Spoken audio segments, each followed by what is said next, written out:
Okay, so I'm out of Angkor Wat. I'm actually sitting down for a couple seconds.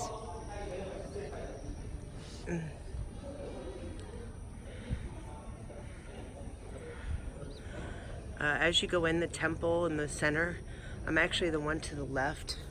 So it's basically the left side where the pond is. I came out of that side so that I'd have a different view than I had, pardon, when I went in. And I'm sitting down for a few minutes because it's nice and shady here.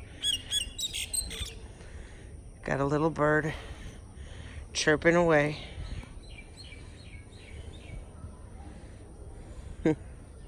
Probably thinks that I have something. Maybe not. Hi, buddy. He's a cute little bird. I always wish I could have a bird, but I don't think my cat would get along with the bird, unfortunately.